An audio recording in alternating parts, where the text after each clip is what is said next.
or re-elected. It's Thom Tillis of North Carolina. Senator Tillis, welcome back to Meet the Press, sir. Good morning. Let me start with the Saudi Arabia issue and the killing of Mr. Khashoggi. You probably may not have seen, but at least heard the timeline. It took the Saudis 17 days.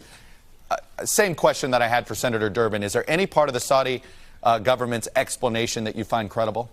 No, not at this point. I agree with everything Dick Durbin just said. We've got to get to the bottom of it. In Saudi Arabia, you do not do something of this magnitude without having clearance from the top. We need to find out who that is and hold them accountable. Are you as convinced as Senators Corker and Durbin are, that the Crown Prince himself ordered this killing? Well, it looks like it based on the people who were involved in the actual act. I think that's why we need the help from the Turkish officials to get as much information as we have, draw a conclusion, and then there has to be a consequence for it. What does a consequence look like? And what is the goal of the consequence? Is it to get the Saudis, the king, to name a new crown prince? What would be the goal of the punishment? Well, I think it is to hold the people accountable who committed this horrible act. And if it is the crown prince, then I think that is something that has to be explored. I don't believe that you can have someone who would authorize this sort of an act be in a position of power with a nation that's very important to us. But we have to have limits as to how far we would go to work with them in a very difficult, complex part of the world. And I think that we have to do the investigation with the intelligence community, with the Turkish officials, Saudi officials outside of the Crown Prince to get to the bottom of it. Are you at all concerned that the president seems to be maybe more patient than necessary with the Saudi government?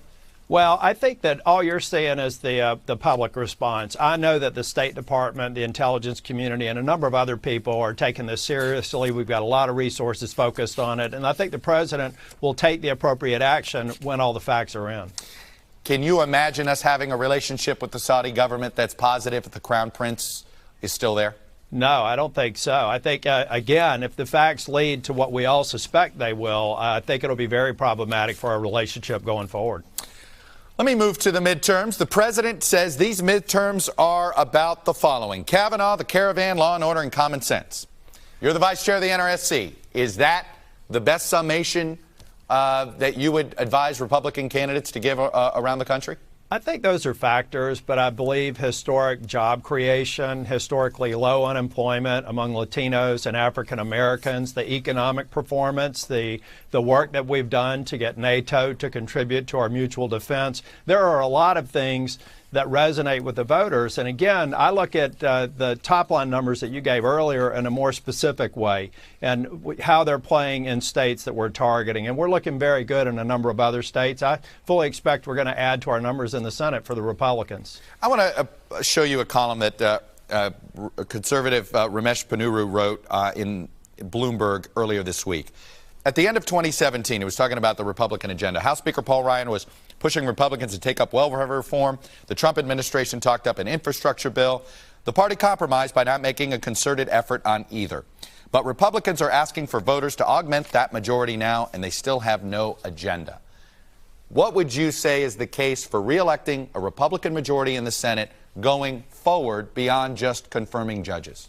I think you go back to the age-old question in elections. Do you feel better about your economic circumstances today than you did 2 years ago? And I think the answer to that question is absolutely yes. I think that most voters vote their pocketbook. I do believe that the Kavanaugh matter ended up increasing intensity on our side, but only slightly. We typically have greater intensity going into the off-year elections. But I think this is about economic security, economic growth. Those are promises that we've made and we've fulfilled. It's difficult to get some of the things done. We want to continue to work on infrastructure, but an FAA bill, the jobs, the economies, those sorts of things matter to the voters, and I think they're going to put us in a great position in the Senate. One issue you didn't mention that Senator Durbin mentioned nonstop was health care and the issue of pre-existing conditions. In 2014, you ran, I remember covering your race down there, it's when we first met, you ran as a repeal and replace Obamacare Republican.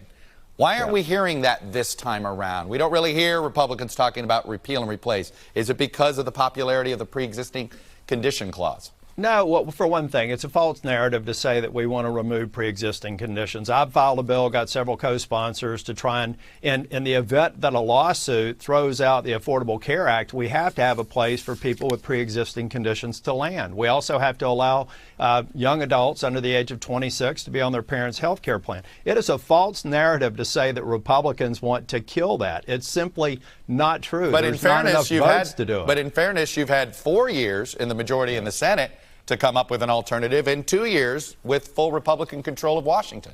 Yeah, and I know you know how D.C. works probably better than I do. You got to get 60 votes to make that happen. We did, through reconciliation, get rid of the individual mandate and take some of the underpinnings of the Affordable Care Act out.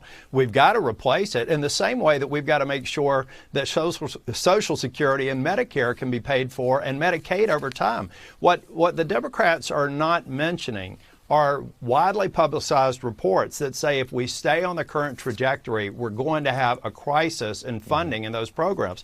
No one wants to take away Medicare, Social Security, or Medicaid from people who need it, but we have to have a sustainable solution, and we need 60 votes to get that done. Math is a funny thing here in Washington. Nobody seems to want to ever cite it, but we have a record-breaking deficit. A record-breaking debt every day when you watch the debt clock, but a record-breaking deficit this year that may surpass $1 trillion. You now annually, never mind, obviously, the multiples of that in the debt. The president yesterday is talking about a new tax cut. You're talking about reforming Social Security and Medicare. How are you going to pay for this tax cut that the president is apparently proposing? Well, we've got to make sure that it's at least supported by facts around dynamic growth. It has to pay for itself. We can't go further in debt. I voted against the spending bill, the most recent one, because it was just too much money being spent. And so we've got to get the American people to recognize that we have a powder keg of dynamite and a debt that's continuing to grow. We're reaching a point where our debt service could exceed our contribution or our investment in the military. We've got to make sure that the American people understand we've got to balance our books. We got to be on a budget just like the American people Well, are. you just said you wanted any new tax cut to pay for itself.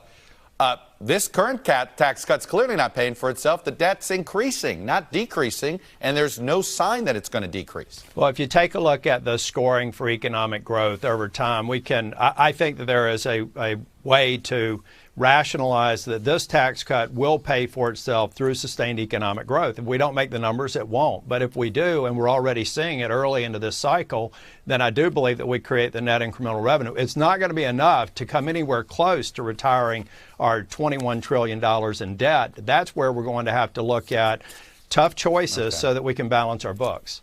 Senator Thom Tillis, Republican from North Carolina. I'm going to leave it there. Thanks for coming on, sharing your views. Much appreciated. Thank you. Hey, NBC News fans, thanks for checking out our YouTube channel. Subscribe by clicking on that button down here, and then click on any of the videos over here to watch the latest interviews, show highlights, and digital exclusives. Thanks for watching.